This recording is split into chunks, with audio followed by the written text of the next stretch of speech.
Ibu Kepala SMPN 1 Suko, Bunda Purwani Asri SPD MPD, kepada yang saya hormati Ayah Bunda tenaga pendidik dan kependidikan SMPN 1 Suko di tempat.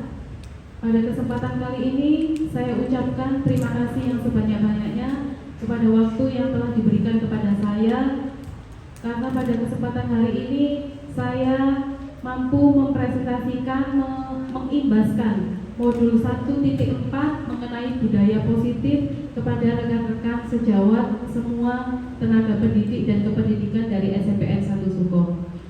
Sebelum memulai acara pada hari ini, izinkan saya memohon maaf dan mengaturkan terima kasih yang sebanyak-banyaknya kepada Bunda Kepala SMPN 1 Suko karena telah memberikan kesempatan kepada saya untuk memberikan pengimbasan kepada rekan-rekan sejawat di SMPN 1 Suko.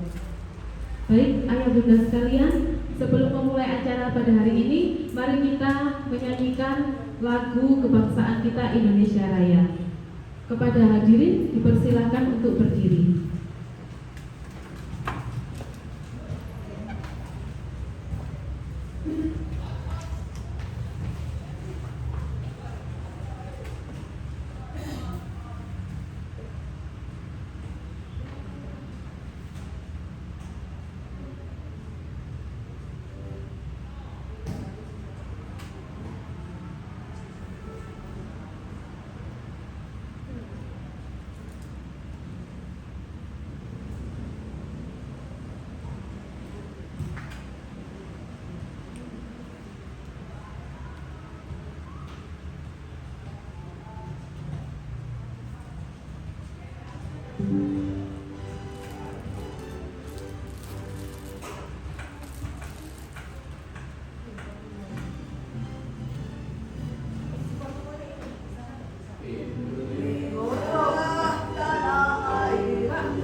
Para hadirin dipersilakan duduk kembali.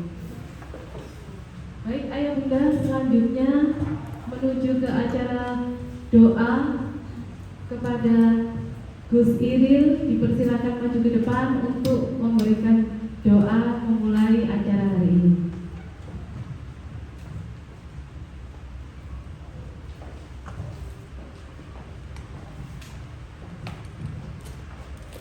Assalamualaikum warahmatullahi wabarakatuh. Alhamdulillah, marilah kita berdoa bersama-sama, mudah-mudahan acara pada hari ini diberikan rahmat dan hidayahnya Allah Subhanahu wa taala sehingga menjadi sesuatu yang bermanfaat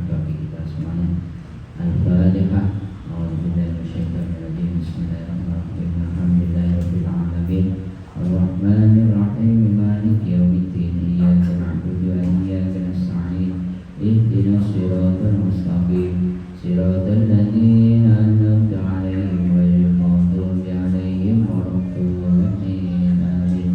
أعوذ بالله من الشيطان الرجيم. بسم الله الرحمن الرحيم. الحمد لله رب العالمين. اللهم صل على سيدنا محمد صلاة تنجينا بها من جميع الأهوال والآفات وتقضي لنا بها جميع الحاجات وتطهرنا بها من جميع السيئات وترفعنا بها عندك على الدرجات وتبلغنا بها أقصى الغايات من جميع الخيرات في الحياة وبعد الممات. اللهم اجعل علومنا علوما نافعا لنا في الدين والدنيا والآخرة.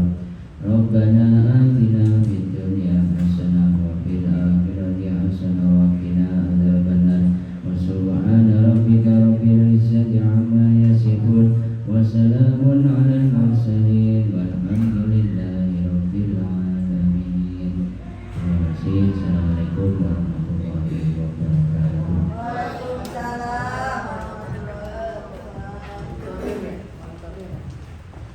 Terima kasih saya sampaikan kepada Ayah Iril.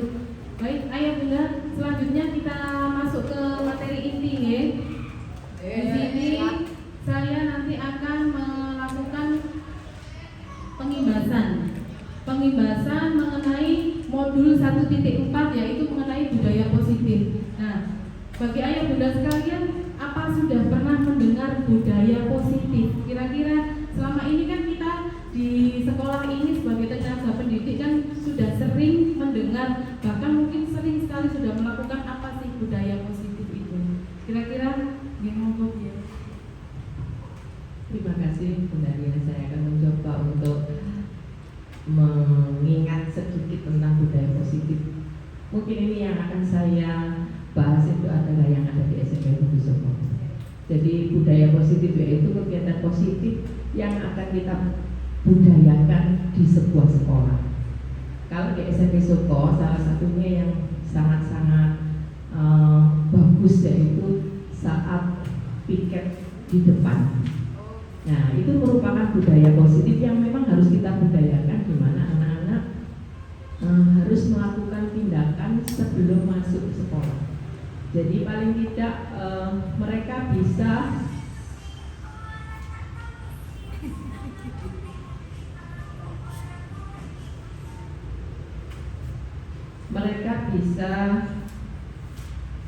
sebelum memulai pembelajaran, mereka membudayakan untuk awalnya itu mereka apa yang perlu dilakukan.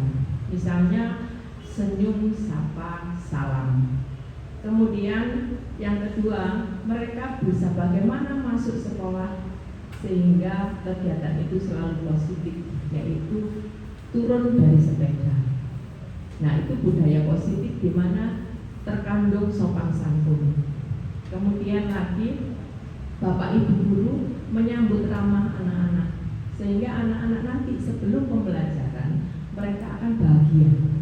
Oh, guru-gurunya ramah, oh, guru-gurunya menyenangkan. Nah, itu yang dibutuhkan anak-anak, yang perlu juga dibudayakan tidak hanya di SMP 1 Suko. Karena awal untuk pembelajaran itu adalah harus bahagia menurut saya. Mungkin itu cukup sedikit aja. Mungkin ada nanti yang mau tambahkan. Terima kasih. Assalamualaikum warahmatullahi wabarakatuh. Beri tepuk tangan buat Bu Yeni. Ini sebelum saya menjelaskan sepertinya Bunda Yeni ini sudah di luar kepala, sudah hafal karena budaya positif ini sebenarnya sudah menjadi pembiasaan di SMPN 1 Suko. Nah, karena waktu durasinya nanti sebelumnya Ayah Bunda saya sampaikan bahwa nanti saya menyampaikan materi budaya positif ini punten sekitar 60 menit. Nah ini nanti di dalam budaya positif terdapat rangkaian lagi di dalamnya. Nah tadi sudah diberikan contoh oleh Bunda Yeni, budaya positif adalah yaitu kita menyambut siswa-siswa di depan gerbang sebagai guru piket. Nah kita menyambut itu anak merasa bahwa mereka itu dihargai, mereka itu ditunggu, mereka itu diterima. Jadi mereka berada di lingkungan yang nyaman. Nah baik Ayah Bunda, selanjutnya kira-kira ini ada sebuah pertanyaan.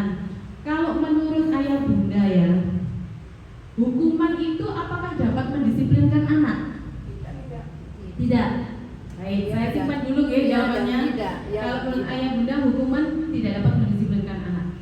Yang kedua, pemberian hukuman dengan hal positif seperti membaca atau membersihkan halaman sekolah apakah dapat meningkatkan disiplin anak? Ya. Yang lain? Dapat. Yang ketiga, memberi penghargaan dapat meningkatkan motivasi belajar anak. Apakah setuju? Setuju. Baik. Nah, ini tadi jawabannya dari ayah bunda. Yang pertama, hukuman dapat mendisiplinkan anak. Kalau menurut ayah bunda tidak. Kalau saya juga setuju itu tidak. Karena anak akan melakukan sesuatu budaya positif itu berdasarkan dari hukuman. Mereka takut apabila mendapatkan stimulus misalnya begini. Mereka melakukan sebuah kesalahan, kemudian akhirnya mereka akan, oh nanti kalau saya berbuat ini saya akan mendapatkan hukuman. Jadi mereka melakukan sesuatu tidak berdasarkan dari dirinya sendiri, tapi mereka berdasarkan dari rasa takut mendapatkan hukuman itu. Nah, bukan dari kesadaran mereka sendiri. Nah, maka dari itu di dalam budaya positif ini kita nanti akan mencoba mengulas bersama bagaimana menerapkan budaya positif secara baik, tapi tidak dengan memberi tekanan kepada anak seperti itu. Nah, kecuali kalau memang hukumannya bersifat positif, misalnya hukuman kamu kalau misalnya tidak mengumpulkan tugas, kamu harus membaca halaman sekian sampai sekian. Nah, tapi kalau menurut di modul itu sebenarnya itu bukan hukuman, tapi itu adalah konsekuensi. Apabila kamu mendapatkan nilai sekian, berarti kamu harus melakukan begini. Nah, itu bukan hukuman, jadi lebih ke konsekuensi. Nanti anak akan lebih menerima dengan lebih baik. Karena perbedaannya begini, kalau hukuman nanti anak itu pasti akan merasa dalam hati kecilnya akan merasa sakit. Mungkin kamu bosan ya? Karena mereka tidak ikhlas, ibaratnya seperti itu. Nah, kemudian yang ketiga, memberi penghargaan dapat meningkatkan motivasi belajar anak. Setuju nopo mboten iki wau? Setuju. Baik. Kalau kita memberikan reward, memberikan dukungan, penghargaan kepada anak-anak pasti akan termotivasi untuk melakukan hal-hal baik. Namun, hukuman dan reward ini juga sama-sama bahaya. Karena penghargaan ini juga akan membuat anak, oh saya akan melakukan ini karena saya ingin mendapatkan hadiah. Ketergantungan. Jadi mereka tidak kesadaran dari diri sendiri. Nah, baik, sudah masuk di pertanyaan pemantik. Nah, karena Bu Yenda jadi tadi sudah sangat bisa menjelaskan budaya positif, karena memang di SMPN 1 Sukani sudah bagus sekali penerapannya terhadap budaya positif. Contohnya adalah misalnya seperti ini.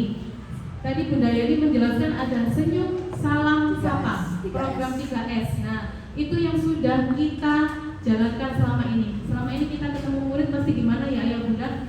Ibaratnya itu kita capek untuk ya gitu kan. Tapi itu adalah salah satu budaya positif yang bisa dilestarikan. Senyum, salam, sapa. Jadi tidak acuh tak acuh. Selanjutnya penerapan budaya positif yang lain yang di sini saya tampilkan hanya beberapa saja. Misalnya yaitu budaya positif setiap pagi sebelum memulai pelajaran sebagian dari kelas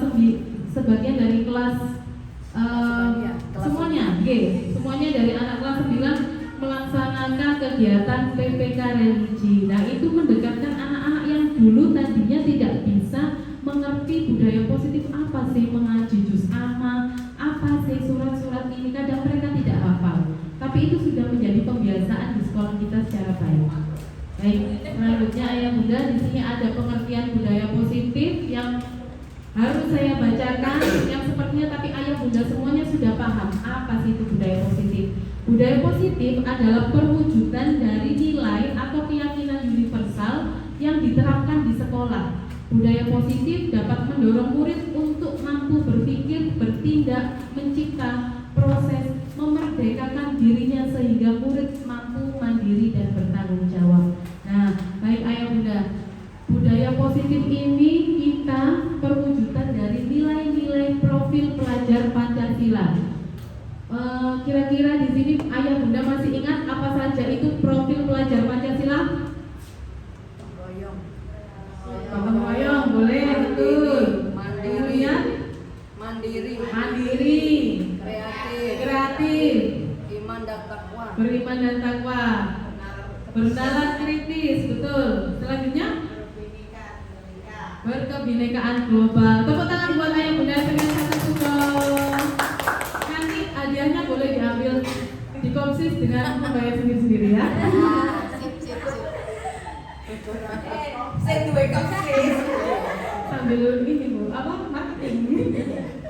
Baik, ayah bunda, sebelumnya ini nanti kita selama 60 menit ke depan kita akan mempelajari materi ada 6. Nah ini semua materi ini ada di modul 1.4 di pendidikan guru penggerak. Nah itu dalam satu modul memang ada 6 subbab. Nah ini yang nanti akan kita pelajari ke depan ada 6 ini, banyak sekali memang. Tapi semoga nanti ilmu yang saya sampaikan bisa bermanfaat buat kita semua. Yang pertama nanti kita akan mempelajari tentang perubahan paradigma. Perubahan paradigma itu adalah perubahan tentang cara kita menatap sesuatu. Kemudian tentang stimulus respon. Stimulus respon menjadi teori kontrol. Karena selama ini kita kan memberikan stimulus kepada anak. Kemudian kita akan menunggu apa responnya. Nah, tapi kita nanti akan mencoba belajar tentang teori kontrol. Selanjutnya tentang disiplin positif nilai kebajikan. Yang kedua, ada 3 motivasi perilaku manusia. Jadi setiap manusia itu punya 3 motivasi hidup sebenarnya. Kemudian selanjutnya ada tentang hukuman, penghargaan, restitusi, dan juga nanti yang terakhir ada tentang kalau restitusi itu kan tidak berhubungan, nah penghargaan nanti kan ada reward. Kemudian yang selanjutnya tentang keyakinan kelas. Sepertinya ini nanti semua ayah bunda wali kelas sudah melakukan keyakinan kelas di kelasnya masing-masing. Kemudian selanjutnya yang keempat tentang 5 kebutuhan dasar manusia. Yang kelima tentang 5 posisi kontrol. Nah ini nanti jenengan akan melihat bagaimana panjenengan posisi kontrol panjenengan sebagai guru. Nanti akan kita simak bersama-sama. Selanjutnya yang terakhir adalah segitiga restitusi. Segitiga restitusi ini nanti adalah maksudnya cara penanganan kita terhadap anak-anak. Ada tahapannya, ada 3 tahapan. Nah itu kita sebagai pendidik harus melakukan itu apabila anak-anak ada yang bermasalah. Baik, ayah bunda, karena sudah saya jelaskan sedikit, kira-kira semuanya bawa HP di sini? Bawa. Oke, maaf mengganggu waktunya sebentar. Monggo dibuka HP-nya, dibuka Google.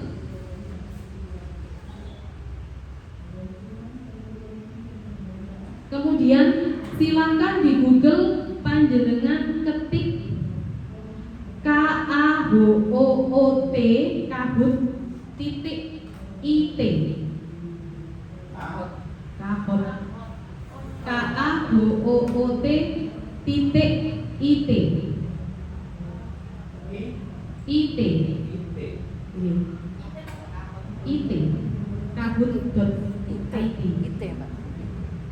Ada joinnya. Ada joinnya. Oke. Nah, nanti yang join. Oke, nanti jenengan akan memasukkan PIN-nya. Nah, di situ terdapat PIN-nya. Silakan dimasukkan. 85409. Ini join lah. Oke, join. 85409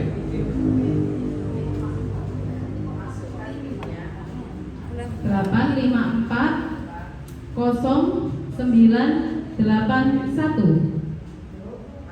Sampun masuk? Ini Bu Aura sudah masuk. 8540981. Bu Melda. Mbak, gini kan? Iya, sama panggilan Sambung itu kan? diisi, Oke. Mami. Panggilan. Mami. 0981. Bu Eli dan Gus. Wah, Gus, terima kasih Gus. Ini Pak Bogang ini siapa yang Pak Jati seperti ini ya? Gak apa-apa, bebas pakai nama alias ya.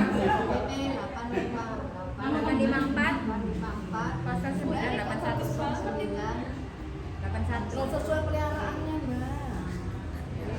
Buat saya kayak gerak. Jangan protes loh, Mbak. Bu Yeni sudah masuk. Kita tunggu yang lain. Nama. Oke, Ayah bunda Oke, oke mulai. Kemudian masukkan nama dan PIN. Enter. Wow, ini siapa nih? Wow, Bu Catur. Anda sudah masuk, sudah lihat nama panggilan Anda di layar. 8540981. Oke. Kita tunggu sebentar. Cuman seru-seruan saja ya Bunda. Sedikit. Sampun ya? Apa ada yang belum? Nur Hasan masuk, Ica masuk. Siapa Ica? Ica siapa Ica? Saya mulai ya. Mungkin ada Bu Yani dan Bu Ina. Bunda ini. Yuni. Bunda ini. Oh sudah, ada 2. Oh iya. Sampun ya? Saya start. Silakan dimulai. Soalnya ada di layar. Soalnya ada di layar. Ya masih loading ya. Loading berarti paketannya masing-masing. Apa saja yang termasuk budaya positif di sekolah? Langsung ada waktunya. Silakan dipilih. Ini ayo. Ayo, ada 1 jawaban. Di mana pilihnya? Dengan pilih warnanya. ABC-nya namanya. ABC-nya namanya. Ayo, ada 0 jawaban. Berapa Mbak? 1. Satu. Next ya. 1. Jenengan klik jawabannya. Ingat-ingat sesuai warna di situ. Oke. Ya. Kalau nanti nggak benar, nanti ada tentang BAP-nya benar. Nah, nanti kita tinggal. Lanjut. Bentar, kita lihat dulu. Mungkin nanti aja ya. Next dulu. Berdiri Bunda. Aduh, nanti abis itu. Next ya. Selanjutnya. Next yang kedua. Mbak, dia main. Kita tinggal nutur aja kan. Tinggal total aja ayo Bunda. Tinggal pencet tentang budaya positif. Lanjut konsentrasi.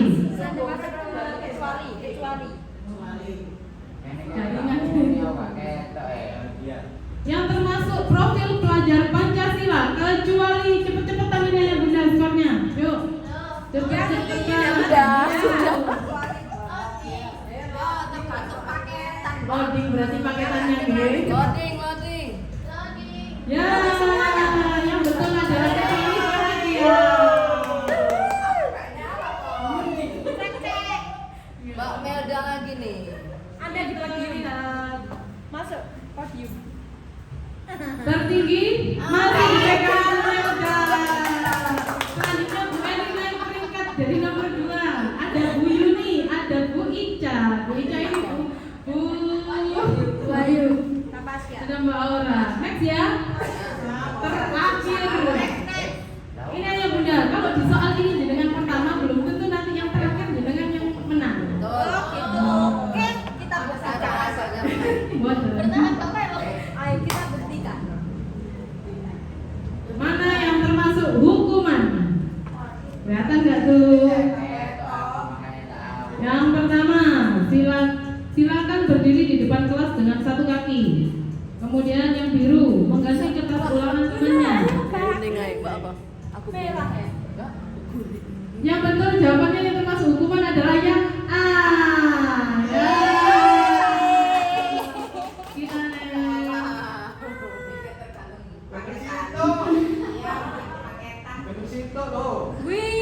pemenangnya ternyata nomor 3 Bu Yuni, nomor 2 Bu Aura, nomor 1 siapa ya? Kita lihat. Sudah, hadiahnya adalah monggo mengambil es krim di koperasi. Besok ya hari Senin.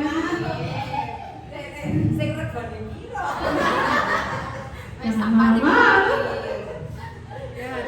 Baik, kita sudah sedikit merefresh ya Bunda, biar tidak bosan. Kita sekarang masuk lagi di materi selanjutnya, yaitu tentang disiplin positif. Oke, sampun di. Ayo ya betul Mbak. Oke. Betul Mbak. Terus kayak ini Mbak. Mungkin benar. Silakan. Balik. Thank you. Mari. Baik, ayo Bunda kita lanjut lagi ya. Nah, di sini di materi yang pertama tadi yaitu perubahan paradigma baru. Perubahan paradigma baru. Paradigma itu adalah pandangan. Misalnya yaitu di sini dulu pendidikan zaman kolonial dengan sekarang pendidikan paradigma baru. Perbedaannya sangat mencolok sekali. Pendidikan zaman kolonial dulu rakyat hanya diajari berhitung, membaca, menulis seadanya saja demi kepentingan kolonial Belanda, dan itu tidak semua memperoleh pendidikan secara merata karena hanya kaum-kaum bangsawan saja yang memperoleh pendidikan. Sedangkan pendidikan paradigma baru yaitu pendidikan yang berpusat pada murid untuk mencapai kebahagiaan lahir dan batin setinggi-tingginya. Nah, maksudnya di sini kebahagiaan setinggi-tingginya itu apabila murid itu merasa dia mampu melakukan sesuatu sesuai dengan karakternya, tapi masih terarah. Nah, karena ibaratnya kita sebagai guru ini, kita ini petani ayah bunda. Kan ini lahannya, anak-anak itu adalah benihnya. Jenengan tinggal menanam mereka. Mereka misalnya jagung, jenengan kan ada macam-macam, ada jagung, ada padi. Nah, itu ibarat dari murid-murid kita. Kita sebagai petani, kita mengarahkan mereka untuk tumbuh sesuai dengan pribadi mereka masing-masing. Jadi kita hanya menuntun, mengarahkan. Selanjutnya pendidikan paradigma baru yaitu berorientasi lagi kepada profil pelajar Pancasila. Pendidikan paradigma baru memastikan praktik pembelajaran harus berpusat pada murid. Jadi diusahakan kita sebagai tenaga pendidik membuat pendidikan yang membuat siswa ini aktif. Jadi kita sebagai guru hanya ibaratnya fasilitator. Kita ini hanya fasilitator saja, menyediakan sesuai dengan apa yang peserta didik butuhkan. Nah, kemudian tahap perkembangannya untuk mewujudkan tetap yaitu profil pelajar Pancasila. Baik ayah bunda, mohon waktunya sekali lagi yang terakhir mungkin ini ya, perubahan paradigma. Baik, cari teman berdua nggih? Berdua. Nggih, sepasang-sepasang. Nggih, mungkin jadi dengan saya enggak apa-apa di sini. Oh, itu ada lebih. Nah, aku belum dipasang. ini terkait dengan perubahan paradigma. Ibaratnya ada A dan B. Ada A dan B, Anda dan teman Anda. Ya, ada A dan B, Anda dan teman Anda. Silakan sobek secari kertas kecil. Nah, tuliskan kepada kertas tersebut. Ini saya berikan kertasnya. Silakan nanti di kertas tersebut jenengan tuliskan sesuatu yang menurut jenengan itu sangat berharga. Misalnya kalau Bunda Ica, Bunda Wahyu ada kucingnya yang sangat berharga, boleh ditulis. Ya, yang itu rahasia panjenengan. Berpoin. Boleh, Udah mbak, kesayangan Bunda, mbak. boleh orang, boleh pokoknya menurut Anda ini penting banget. Gue tebak, kalau mertua. Kalau mertua. Boleh saja bebas, misalnya Pak Nur Hasan yang sangat berharga kan kembar, ini rahasia, kembar boleh. Kasih. Gih, bukan yang berharga menurut panjenengan, yang berharga untuk diri panjenengan. Ambon, Kertas, Iya. Pak. Kertas. itu di Pak Iril kertasnya. Pak, untuk disimpan tak? Nih, kemudian setelah disobek Tentang berdua. sudah ditulis yang menurut jenengan ini berharga, jenengan tutup sendiri. Nah, masukkan Pen ke nih, Pak. tangan jenengan, Pen. ya. Udah pinjam buyu nih. Pak, pinjam pennya, Pak. Sudah? Nah, sekarang gantian. Kalau sudah berdua, sudah punya teman masing-masing, sudah jenengan genggam ini. Nah, silakan siapa yang dulu yang memulai? Ya, sendiri. Silakan siapa dulu yang memulai, misalnya Bu Catur dengan Bu Wahyu, boleh Bu Catur dulu, boleh Bu Wahyu dulu. Jenengan genggam, nanti Bu Catur, Bu Wahyu coba jenengan buka ini genggamannya sekuat apa sih ini bisa buka. Coba kita mulai dari sekarang. 1, 2, 3. Ayo, ya. Kira-kira 8 menit. Oke, 8 menit. Silakan. Kalau dia sulit berarti nanti saya jelaskan. Ayo. Siapa tidak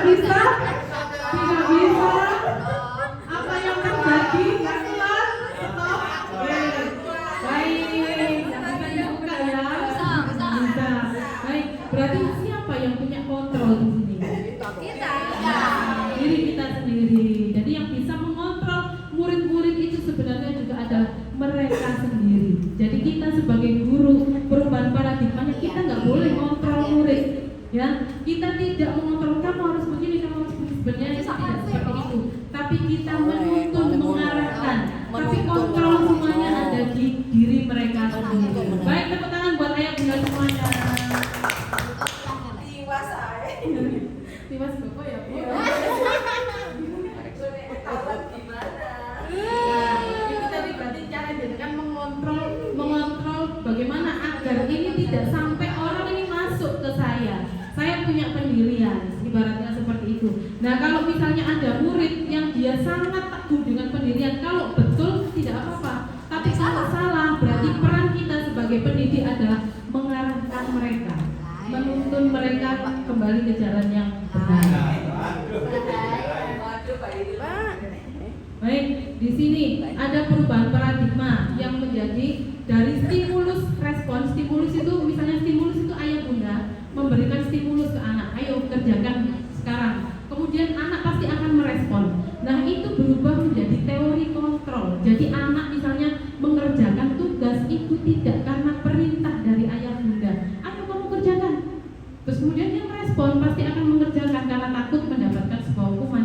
Tapi dia harus mempunyai teori kontrol kepada dirinya sendiri. Oh iya, saya harus punya keinginan untuk mengerjakan. Tapi itu nanti kita terapkan secara bersama-sama. Baik, di sini siapa sesungguhnya yang memiliki kontrol? Ada perbedaan mengenai stimulus respon dan juga teori kontrol. Yang pertama, kalau di stimulus respon, kita mencoba mengubah orang agar berpandangan sama dengan kita. Itu stimulus respon. Bedanya kalau di teori kontrol, kita berusaha memahami pandangan orang lain tentang dunia. Jadi kita bisa menerima perbedaan pendapat ada di sini. Kemudian selanjutnya stimulus respon, perilaku buruk dilihat sebagai suatu kesalahan. Selama ini kan seperti itu. Kalau anak buruk berarti sudah salah. Dia nakal salah. Padahal sebetulnya itu ada dari diri mereka sendiri yang tidak bisa mengontrol. Nah, itu bedanya di teori kontrol. Semua perilaku memiliki tujuan. Jadi sebenarnya anak melakukan kesalahan, dia itu sebenarnya adalah ada tujuannya. Seperti itu. Mungkin ingin diperhatikan, mungkin ingin mencari apresiasi, seperti itu. Selanjutnya yang ketiga, stimulus respon. Orang lain bisa mengontrol saya. Nah, sedangkan di teori kontrol hanya Anda yang bisa mengontrol diri Anda sendiri. Tadi sudah dibuktikan waktu menggenggam tangan, ini penting, barang berharga. Coba dibuka, ternyata nggak bisa. Berarti jenengan sudah bisa mengontrol diri Anda, termasuk dalam membuat keputusan. Kita harus bisa membuat teori kontrol. Kita harus punya keputusan sendiri-sendiri. Tidak mudah terpengaruh dengan orang lain. Ibaratnya, wis aku melo ayo apa jawabannya. Ibaratnya seperti itu.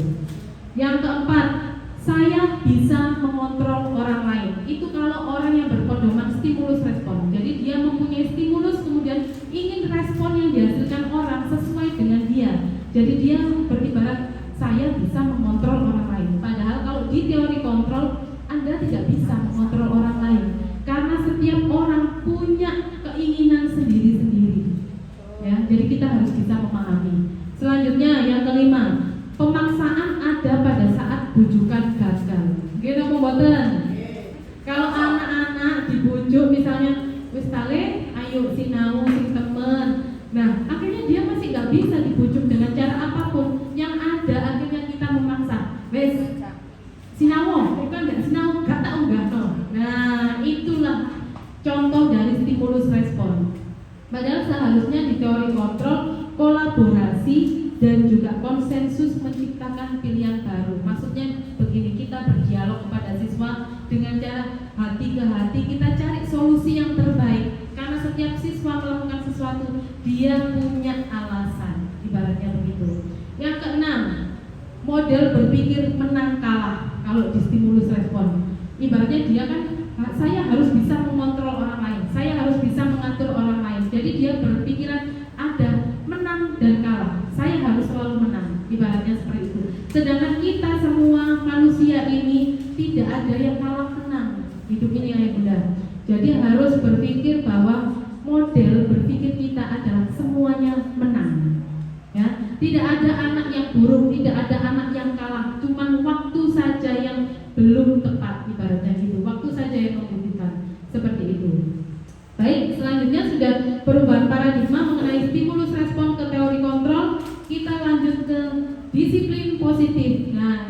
disiplin positif sama dengan yang tadi, kegiatan pembiasaan yang baik, yang positif, mencakup sikap atau perilaku dan tutur kata oleh seorang warga di sekolah, terutama bagi murid. Nah, kita sebagai guru tadi sudah saya sebutkan bahwa kita harus bisa menuntun murid, menuntun mereka melakukan hal-hal yang baik. Nah, baik ayah bunda, selanjutnya ini adalah contoh disiplin positif yang sering sekali sudah kita terapkan di sekolah kita dan sudah berjalan dengan sangat baik. Contohnya ini adalah setiap hari Senin kita melaksanakan upacara bendera secara tepat waktu pukul 6.30. Memang mungkin masih ada anak yang telat, tapi mereka pasti ada alasan. Nah, kita beri konsekuensi nantinya. Nah, tapi lebih dari 90% sudah melaksanakan disiplin positif di sekolah. Nah, disiplin positif berarti merupakan salah satu cara penerapan disiplin yang bertujuan untuk menumbuhkan kesadaran anak untuk melakukan sesuatu tanpa hadiah, ancaman maupun hukuman. Yaitu tadi, balik lagi ke teori kontrol tadi. Coba kita berdialog dengan siswa, berdialog dengan cara misalnya mungkin ibaratnya kita muridnya banyak, gimana caranya dialog? Tapi pasti ada aja cara, karena kita adalah guru, kita adalah dalangnya, ya kita adalah petaninya, sedangkan mereka ini adalah biji-biji yang kita tumbuhkan, ibaratnya seperti itu. Jadi kita mempunyai peran untuk menuntun mereka melakukan sesuatu tanpa hadiah, ancaman maupun hukuman. Baik, di sini ada nilai-nilai kebajikan yang disepakati bersama. Nah, nilai kebajikan yang disepakati bersama lepas dari suku, agama, bahasa maupun latar belakangnya. Nilai-nilai ini merupakan payungnya, payung besar dari sikap dan perilaku kita. Nilai ini merupakan fondasi kita berperilaku.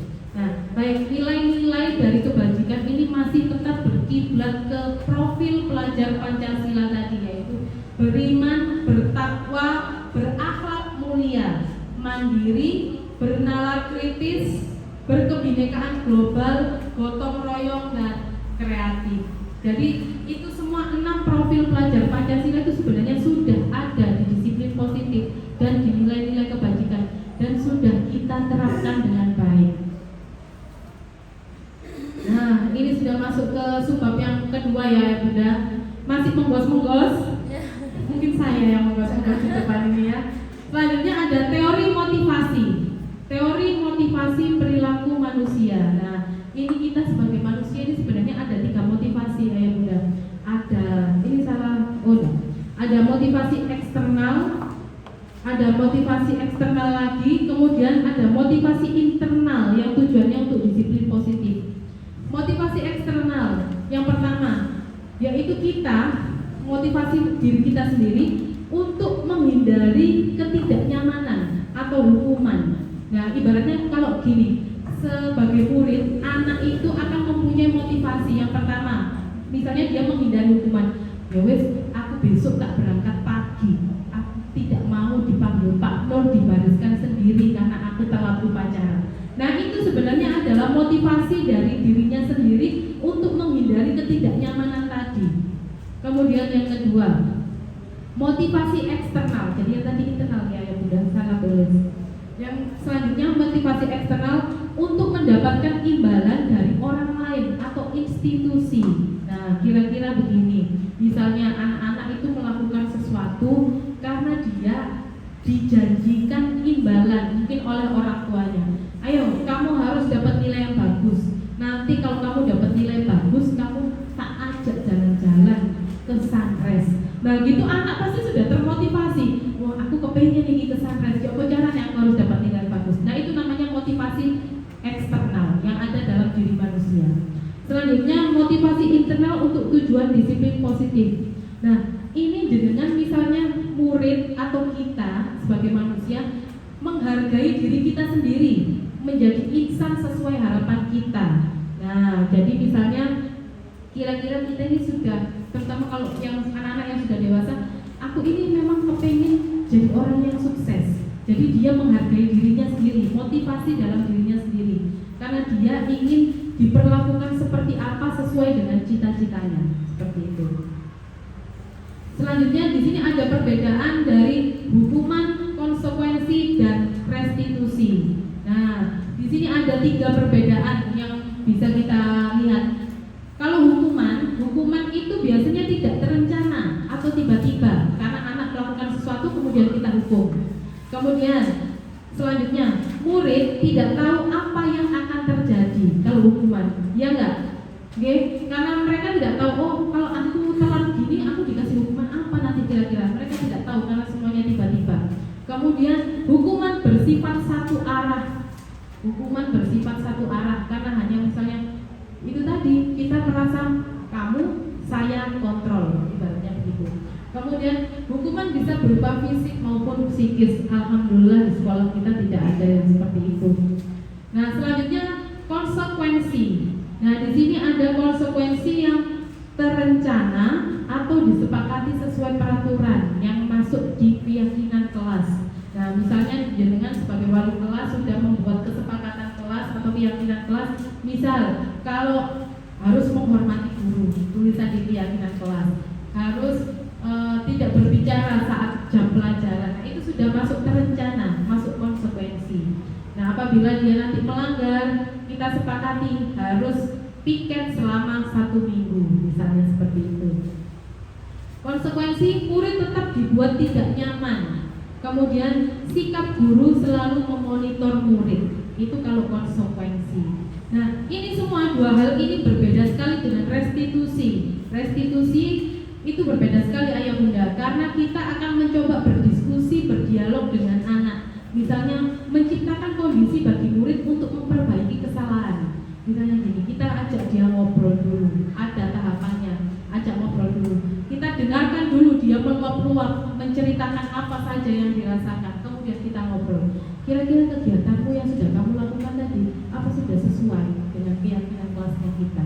Apa sudah sesuai dengan norma yang ada di sekolah kita? Seperti itu contohnya. Selanjutnya adalah proses kolaboratif yang mengajarkan murid untuk mencari solusi sendiri. Nah, ini kita menanamkan karakter kepada murid bertanggung jawab dan mandiri. Coba kalau dia menghilangkan buku paket ibaratnya, coba kamu cari solusi. Saya beri waktu 1 minggu. Kira-kira apa solusi yang akan kamu lakukan?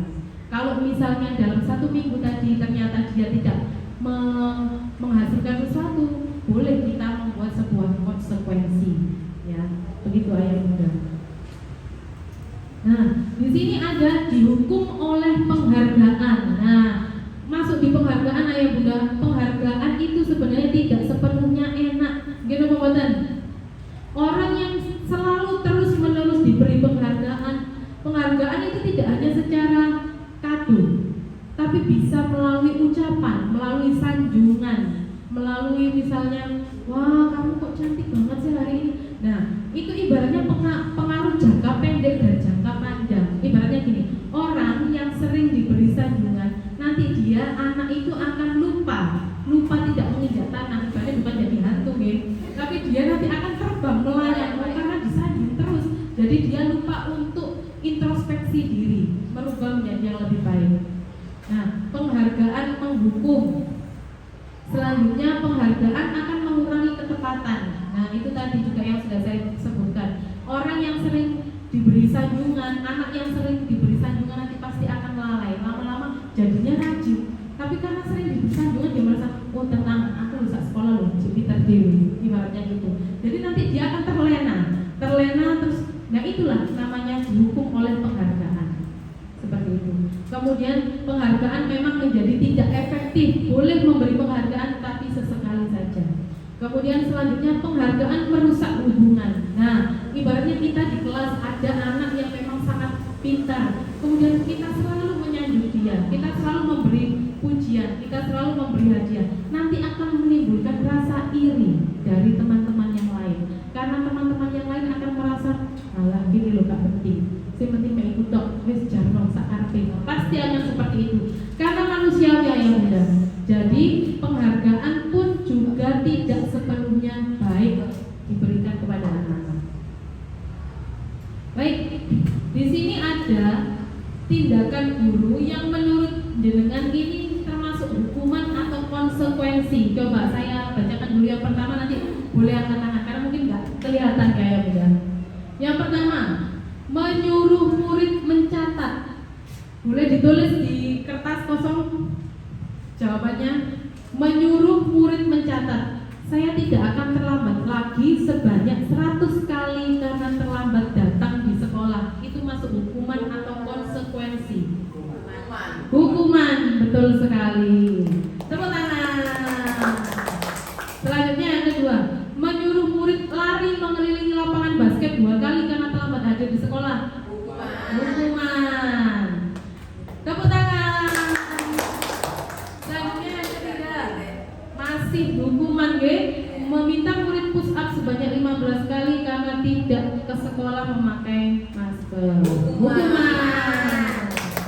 Selanjutnya, meminta murid mengganti kertas tugas teman yang dicoret-coret. Konsekuensi, karena dia sudah mencoret tugas temannya. Harus ada konsekuensi tanggung jawab. Yang selanjutnya, meminta murid membersihkan tumpahan air di meja. Konsekuensi, karena dia nggak sengaja, ya udah konsekuensinya kamu harus membersihkan itu. Selanjutnya, meminta murid tidak mengenakan sepatu seharian di sekolah karena sepatunya tidak berwarna hitam. Hukuman atau konsekuensi kira-kira? Hukuman. Siapa yang hukuman? Saya. Boleh. Yang konsekuensi? Bingung ya? Kita lihat jawabannya. Itu termasuk hukuman. Hukuman. Yang terakhir, menyuruh murid lari mengelilingi lapangan basket sebanyak 2 kali karena terlambat ikut pemanasan saat pelajaran PJOK. Konsekuensi. Baik, di sini ada perbedaan hukuman dan konsekuensi yang bisa kita pahami. Hukuman yaitu yang pertama, sesuatu yang menyakitkan harus terjadi. Intinya begitu. Menyakitkan agar mereka jerah, ya. Entah itu sakit fisik maupun sakit psikis. Selanjutnya konsekuensi, hanya sesuatu harus terjadi, hanya itu. Selanjutnya yang kedua, hukuman, membuat anak sakit fisik maupun hati untuk jangka waktu yang lama. Gitu pembuatan. Biasanya kalau hukuman itu kadang anak itu merasa, ya ibaratnya itu sudah di hati, maksudnya. Kalau konsekuensi, membuat anak merasa tidak nyaman dalam waktu hanya jangka pendek. Karena tadi misalnya disuruh membersihkan air, ya sudah, setelah itu sudah selesai. Hukuman, akhirnya anak membenci kedisiplinan. Kalau konsekuensi, anak menghargai kedisiplinan. Hukuman bersifat paksaan. Kalau konsekuensi bersifat stimulus, kemudian respon atau tanggapan. Selanjutnya, hukuman mendorong anak menyakiti diri sendiri. Ibaratnya mereka tidak puas dengan aku sudah dihukum, kecewa, ibaratnya itu. Yang konsekuensi mendorong anak agar mudah menyesuaikan diri. Hukuman adalah konsep diri yang buruk, sedangkan kalau konsekuensi lebih ke konsep diri yang baik. Hukuman anak belajar untuk menyembunyikan kesalahan karena mereka beranggapan takut dihukum, akhirnya mereka dengan segala cara menyembunyikan kesalahannya. Kalau konsekuensi, anak belajar untuk mematuhi peraturan karena mereka tahu kalau itu konsekuensi yang harus diterima. Hukuman ada rasa marah, rasa bersalah, dipermalukan, dan merasa tidak dihargai. Sedangkan kalau konsekuensi, dia merasa kehilangan hak, dibuat tidak nyaman, diasingkan untuk sementara waktu. Baik, sudah perbedaan hukuman dan konsekuensi. Kita masuk ke yang ketiga tentang keyakinan kelas. Nah, ini ayah bunda kira-kira sebagai wali kelas pasti sudah membuat keyakinan kelas atau kesepakatan kelas. Sudah, nggih? Ya, alhamdulillah, karena setiap saya mengajar di kelas-kelas sudah terpampang rapi dengan baik. Apa itu keyakinan kelas yang sudah diciptakan dengan wali kelas. Nah, baik, keyakinan kelas itu merupakan kesepakatan kelas yang diyakini bersama antara guru, murid dengan harapan untuk meningkatkan kedisiplinan murid. Keyakinan kelas bisa berupa sebuah pernyataan universal, dibuat dalam bentuk positif dan bersifat abstrak. Keyakinan kelas hendaknya tidak terlalu banyak, jadi tidak perlu panjang-panjang, nanti anak-anak tidak bisa mengingat. Semua warga kelas ikut berkontribusi dalam pembuatan keyakinan kelas lewat kegiatan dengan mengutarakan pendapat. Jadi keyakinan kelas itu harus disepakati antara guru dan semua murid yang ada di dalam kelas tersebut. Biasanya yang membuat boleh setiap guru mapel, boleh setiap wali kelas. Kalau setiap wali kelas itu wajib. Jadi nanti akan tercipta keyakinan kelas antara semua warga di kelas dengan gurunya atas persetujuan bersama. Baik, di sini ada perbedaan dari peraturan dan keyakinan kelas. Contoh kalimat peraturan, selalu kembalikan buku ke tempatnya, sedangkan di keyakinan kelas bisa ditulis dengan tanggung jawab. Peraturan yang kedua, dilarang mengganggu orang lain. Kalau di keyakinan kelas bisa ditulis dengan hormatilah orang lain atau menghormati orang lain. Kalau di peraturan ditulis hadir di sekolah 15 menit sebelum pembelajaran dimulai. Nah, di sini salah, ini tulisannya harusnya berkomitmen. Berkomitmen itu ibaratnya kita sudah tahu, oh kalau mau mulai berarti kita pokoknya nggak boleh telat, ibaratnya gitu. Yang selanjutnya, peraturan dilarang melakukan kekerasan. Nah, kalau di keyakinan kelas bisa kita tulis dengan keselamatan. Hormatilah keselamatan temanmu, misalnya seperti itu. Contoh lagi, dilarang menggunakan narkoba. Keyakinan kelas bisa kita tuliskan sehat tanpa narkoba. Kalimatnya lebih indah.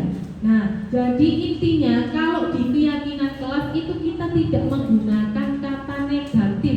Negatif misalnya dilarang, jangan. Nah, lebih baik kita ganti menjadi kalimat positif. Contohnya tadi, dilarang menggunakan narkoba. Itu memang peraturan. Tapi kalau di keyakinan kelas, sekolah indah dengan tanpa narkoba. Ibaratnya begitu.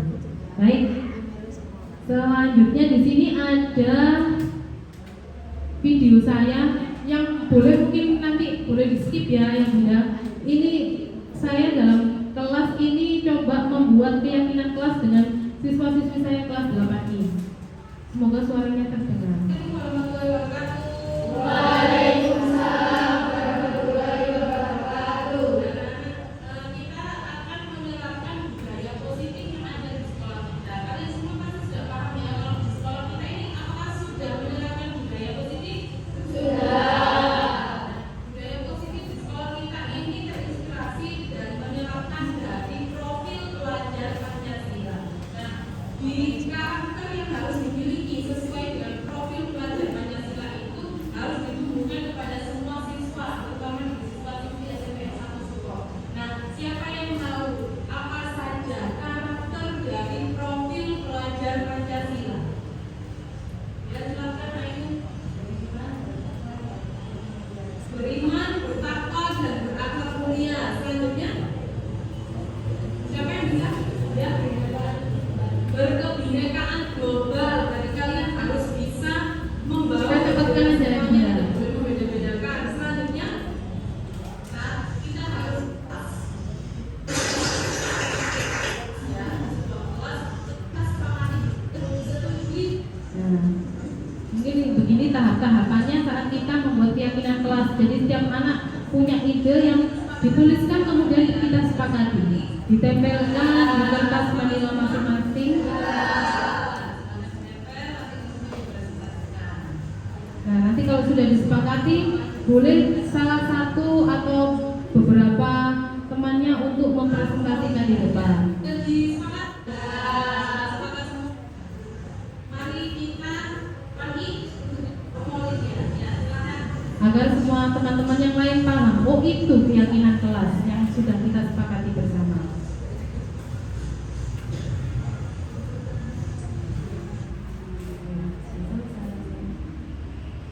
Nah, sekarang kita masuk ke yang nomor 4.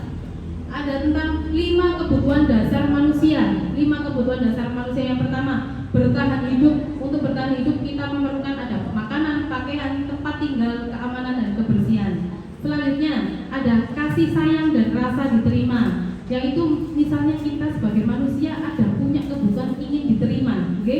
Kamu mboten? Kemudian menjadi bagian dalam kelompok.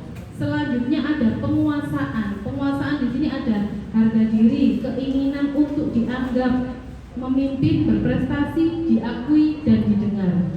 Selanjutnya ada kebutuhan dasar kebebasan. Kebebasan di sini kita sebagai manusia pasti punya pilihan sesuatu, mencoba hal baru untuk mampu mengendalikan arah dirinya. Ibaratnya kita tidak mau ditekan karena kita punya pilihan sendiri. Yang selanjutnya ada kesenangan, bermain, humor, tawa, antusias dan tertawa. Nah, ini ada contoh tapi sudah ada jawabannya. Contohnya misalnya begini. Ibu guru bilang, aku tidak boleh bersenandung sewaktu mengerjakan tugas. Katanya kelas harus tenang, tidak ada suara. Padahal kan aku senang nyanyi. Nah, itu termasuk kebutuhan apa? Kesenangan, betul. Karena dia memang senang nyanyi. Kemudian selanjutnya, ibu guru kok nggak nyapa saya ya hari ini, padahal aku pakai jepit rambut baru. Nah, itu kebutuhan apa? Kira-kira cinta dan kasih sayang, karena dia merasa ingin dilihat.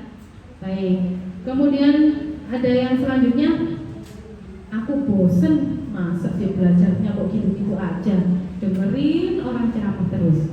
Itu termasuk kebutuhan apa? Kebebasan. Karena mungkin anak ada yang ingin bebas belajar di luar kelas. Ibaratnya kita ajak mungkin ke perpustakaan, ke taman, boleh mencari refresh sesuatu. Nah, baik, selanjutnya ada 5 posisi kontrol kita sebagai guru. Tadi sudah kebutuhan dasar manusia. Sekarang yang poin kelima yaitu tentang 5 posisi kontrol kita sebagai guru. Kita tempatkan sebagai apa sih kita ya Bunda kepada murid-murid semuanya ini? Apakah kita sebagai penghukum? Apa kita sebagai pembuat merasa bersalah? Atau apa kita sebagai teman? Atau kita hanya sebagai pemantau? Atau kita sebagai manajer? Coba kita lihat ulasannya.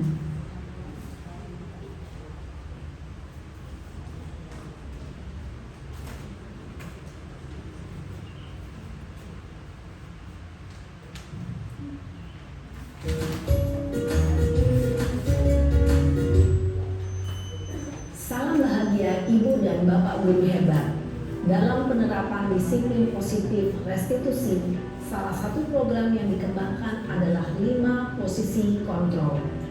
5 posisi kontrol dalam restitusi adalah proses perjalanan seorang pendidik agar dapat mengenali dirinya. Pada video kali ini, kita akan membahas tentang 5 posisi kontrol yang dikembangkan oleh Diane Dawson dan contoh penerapannya.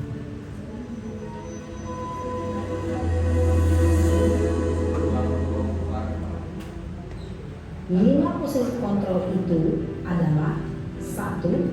Posisi penghukum, 2. Posisi pembuat merasa bersalah, 3. Posisi teman, 4. Posisi pemantau atau monitor, dan 5. Posisi manajer. Untuk lebih memahami kelima posisi tersebut, mari kita saksikan kasus Naren yang terlambat hadir 20 menit di sekolah dan melihat bagaimana kelima posisi kontrol dalam menghadapi masalah tersebut. Nah, ini posisi penghukum ayah Bunda. Coba kita resapi. Kira-kira apakah kita seperti ini atau bukan?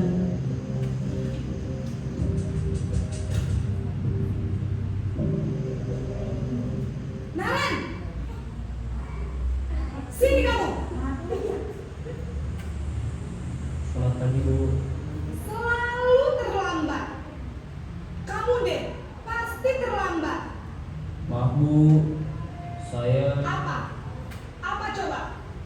Alasan kamu apa lagi? Kapan sih kamu tidak terlambat? Malas sekali ya kamu jadi anak. saya Dasar pemalas. Gak kapok-kapok sih kamu. Sudah berapa kali terlambat? Sana, kamu keliling lapangan basket 2 kali. kenapa saya harus keliling lapangan basket Bu? Kenapa? Kamu mau lawan ibu? Berani-beraninya jawab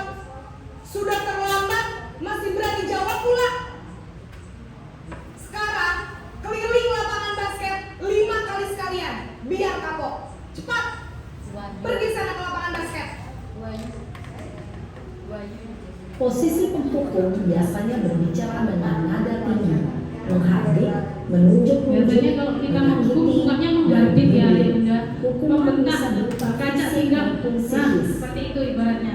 Coba kita Dan resapi. Bapak Guru hebat. Apakah kita seperti itu? Dampak yang terjadi pada murid ketika guru berada pada posisi penghukum adalah murid cenderung akan memberontak, bahkan menyimpan dendam.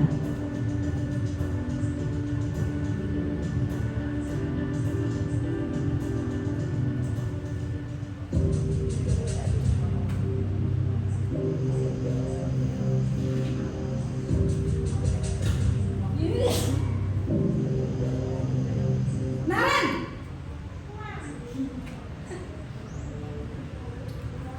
Selamat pagi Bu. Naren, kamu kenapa terlambat lagi, nak? Ya Tuhan, Naren, kamu senang ya bikin ibu susah ya? Kalau kamu terlambat lagi, nanti ibu yang ditegur bapak kepala sekolah, nak. Disangka ibu tidak bisa membina kamu. Duh, gimana ini? Maaf Bu. Duh Gusti Naren, kamu suka ya kalau ibu ditegur bapak kepala sekolah? Terus, sekarang ibu harus tulis apa ini di buku absen? Ini kamu Coba sudah kita sering bayangkan ya, terlambat Bunda. loh. Apakah kita juga Ibu harus apa pernah coba? seperti itu? Maaf Bu. Maaf sekali. Ya sudah, Ini adalah lain kali jangan bikin ibu kontrol susah lagi ya nak ya. Membuat rasa Ibu tidak bersalah. akan kuat lagi kalau kamu begini terus. Bisa jantungan kalau ibu ditegur bapak kepala sekolah. Sana cepat ke kelas. Maaf ya Bu. Maaf sekali. Jadi membuat anak ini merasa bersalah dengan nada rendah Posisi kita. pembuat rasa bersalah berbicara dengan nada tenang, cenderung lembut. Namun kata-kata yang diutarakan membuat murid merasa menjadi orang yang gagal, memandang buruk dirinya sendiri, merasa tidak berharga, dan tidak sanggup membahagiakan orang lain.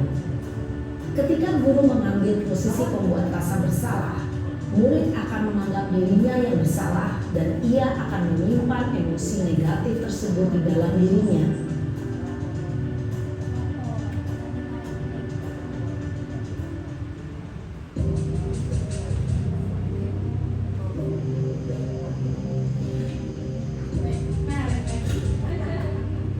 Angganan ini Naren. Naren,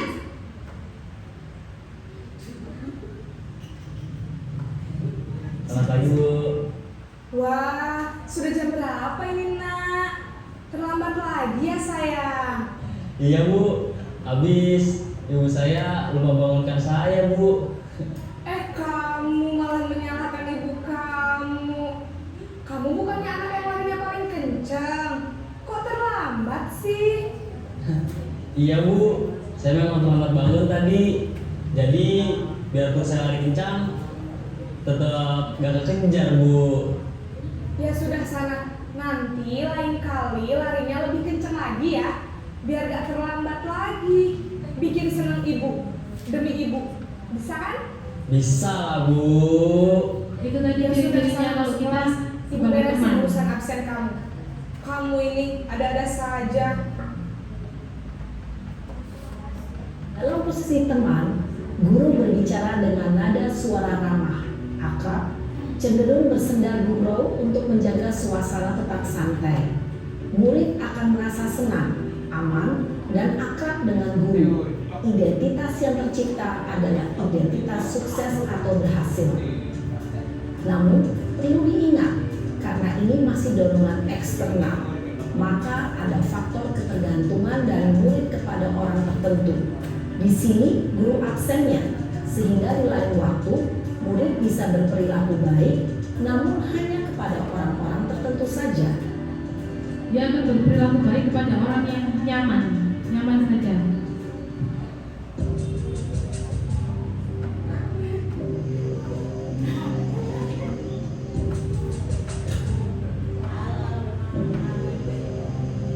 Naren,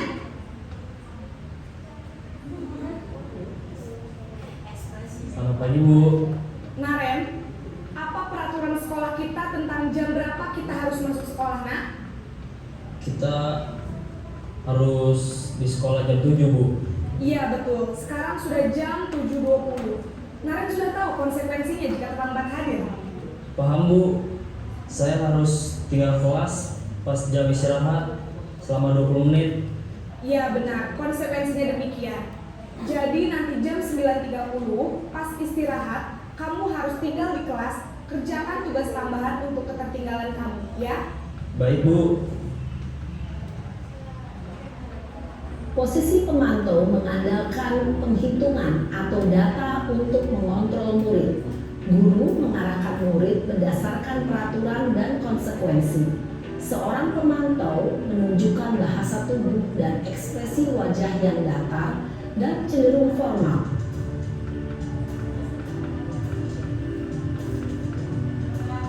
Dan yang terakhir ada posisi guru sebagai manajer.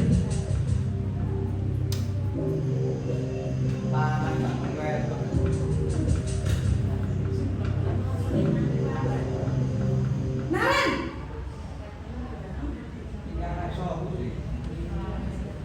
Selamat pagi Bu. Selamat pagi Naren. Maaf Bu, saya terlambat.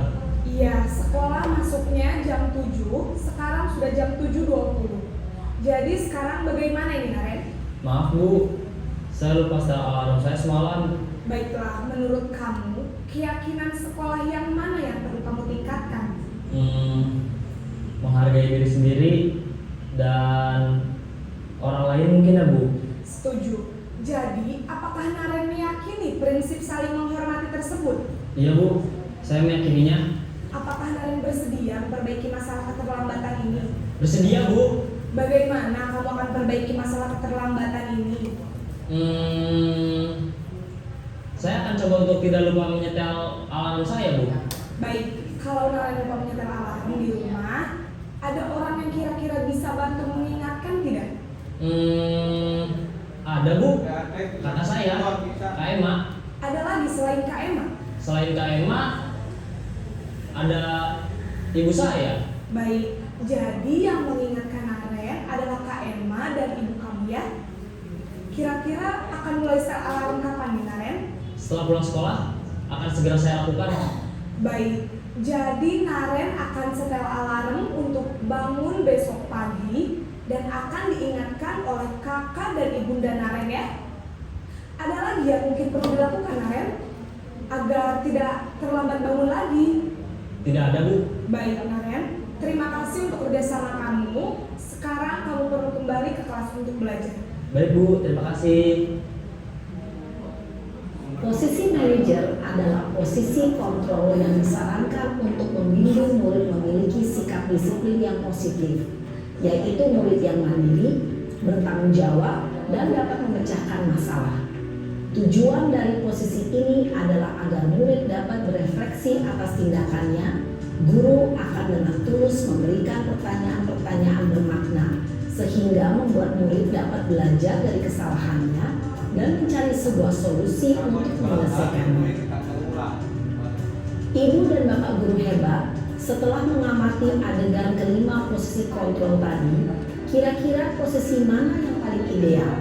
Posisi mana yang dapat menunjang motivasi intrinsik murid? Ya, tentu posisi manajer. Posisi ini memang posisi ideal yang ingin dituju setiap pendidik. Pada posisi inilah, guru dapat menerapkan disiplin positif yang berpihak pada murid, yang memerdekakan murid. Perjalanan seorang pendidik tentunya tidak mudah untuk sampai pada posisi seorang manajer. Namun, tujuan kita pasti, yaitu menciptakan murid-murid yang mandiri, merdeka, dan bertanggung jawab. Semoga penggambaran 5 posisi kontrol yang telah diperlihatkan ini dapat menjadi ajang refleksi bagi kita semua, agar dapat terus mengasah dan menerapkan disiplin positif yang memerdekakan murid. Mari terus berlatih dan bersemangat. Selamat menerapkan. Salam dan bahagia Ibu dan Bapak guru hebat.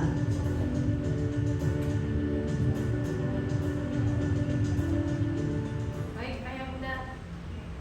Tadi sudah ada video mengenai contoh-contoh 5 posisi kontrol kita sebagai guru. Yang paling cocok tadi apa ya Ayah Bunda? Manajer. manajer. Karena kita ada manajernya anak-anak.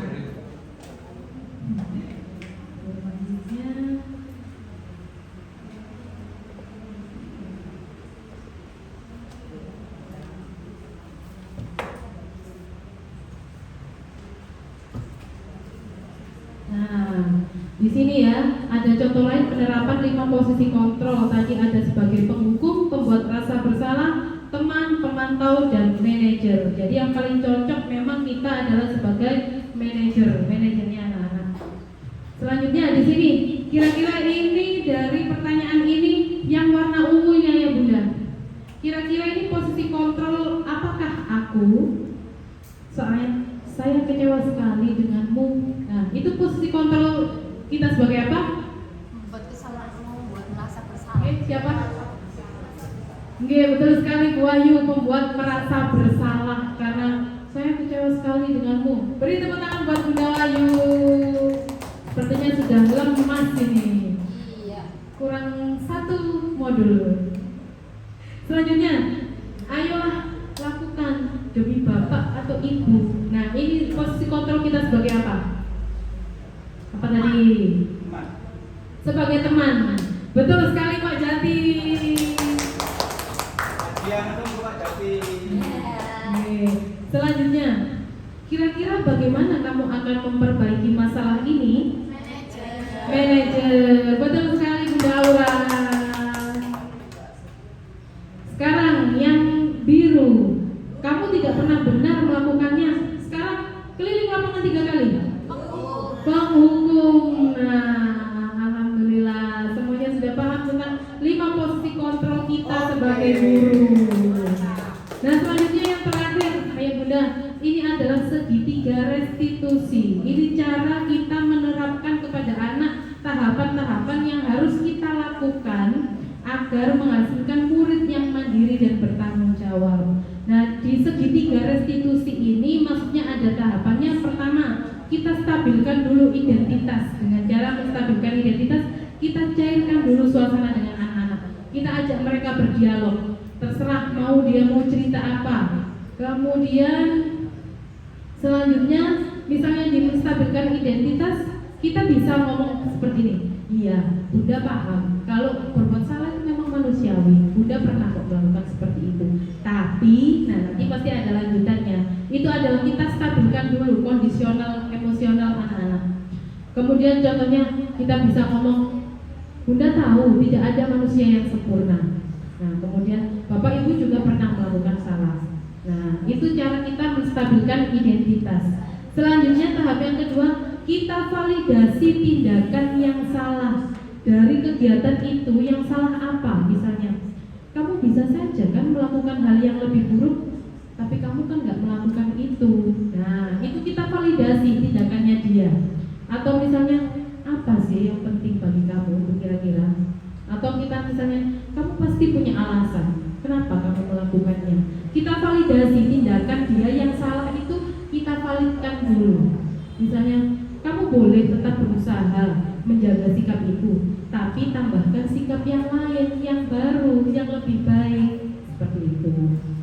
Selanjutnya yang terakhir tahapnya yaitu menanyakan keyakinan.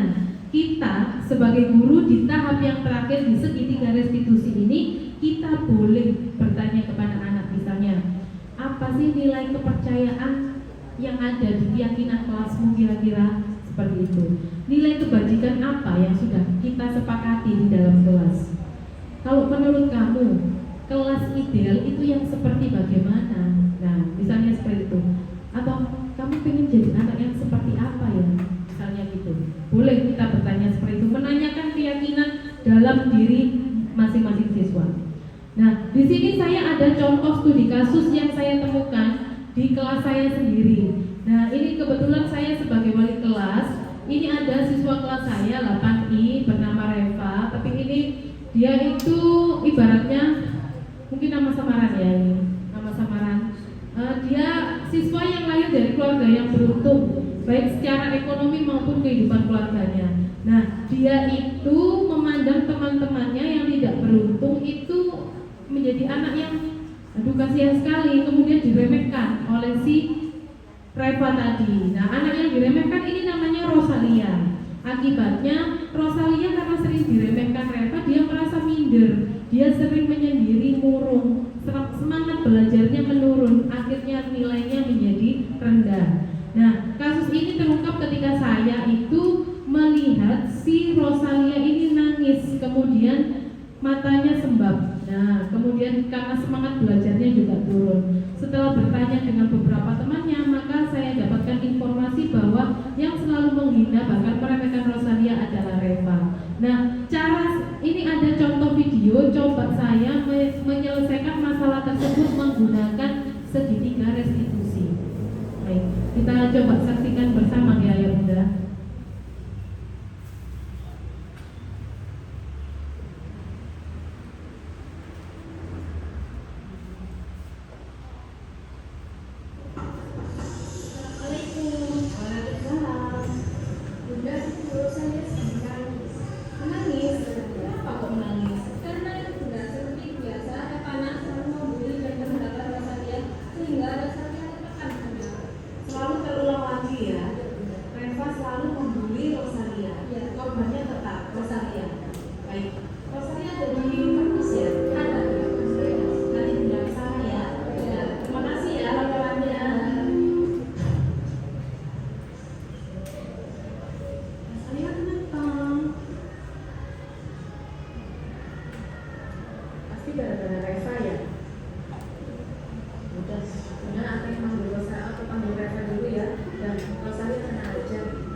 Baik, Ayah Bunda, tadi adalah contoh penerapan segitiga restitusi kepada anak yang bermasalah. Ada menggunakan tahapan-tahapan tadi.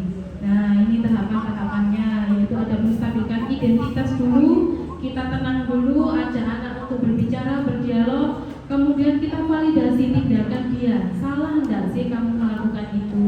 Nah, seperti itu. Kemudian kita tanyakan keyakinannya. Keyakinan ini keyakinan kelas atau kesepakatan yang telah kita alami. Baik, Ayah dari penjelasan imbas dari disiplin positif ini, kira-kira dari sini mungkin ada yang ingin menambahkan atau bertanya, boleh? Atau memberikan tambahan, boleh? Memberikan kesimpulan, boleh? Mungkin monggo Pak Nur. Terima kasih.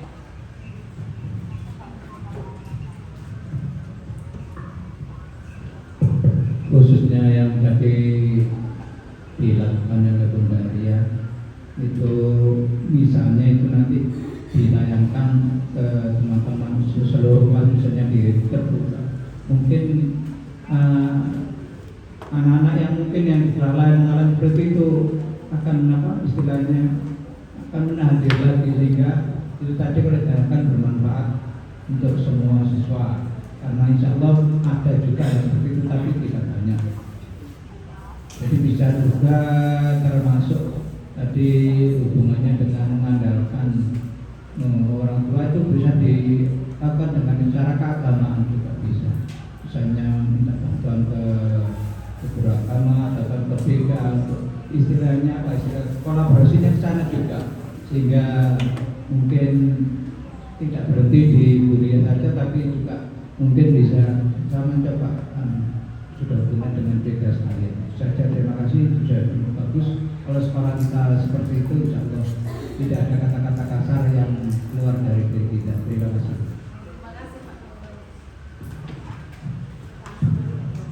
Tepuk tangan semuanya buat Pak Nur. Alhamdulillah ayah bunda, kalau dari Pak Nur tadi sudah ada tambahan bahwa apabila kita mampu menerapkan budaya positif tersebut dengan baik kepada anak-anak, insya Allah anak-anak akan merasa aman, nyaman, tentram. Begitupun juga kita sebagai pendidik, kita sebagai penuntun dari siswa, kita juga tidak akan merasa ibaratnya perasaan kita dongkol, benci. Kita juga sama-sama akan merasakan suasana yang aman, nyaman, dan tentram. Baik, ayah bunda, terima kasih banyak atas semua waktu yang sudah diberikan kepada saya, sudah memberikan kesempatan kepada saya untuk menyampaikan sedikit ilmu saya mengenai pengimbasan modul 1.4, yaitu mengenai penerapan budaya positif terutama di sekolah kita yang alhamdulillahnya sudah berjalan dengan sangat baik. Baik, terima kasih saya ucapkan kepada Ibu Kepala SMPN 1 Suko dan juga semua ayah bunda tenaga pendidik dan kependidikan. Sebelum mengakhiri semuanya, saya mohon maaf sebesar-besarnya apabila mengganggu waktu dari ayah bunda sekalian, dan mohon acara ini semoga bermanfaat untuk kedepannya. Baik, saya akhiri. Akhirul kalam. Wassalamualaikum warahmatullahi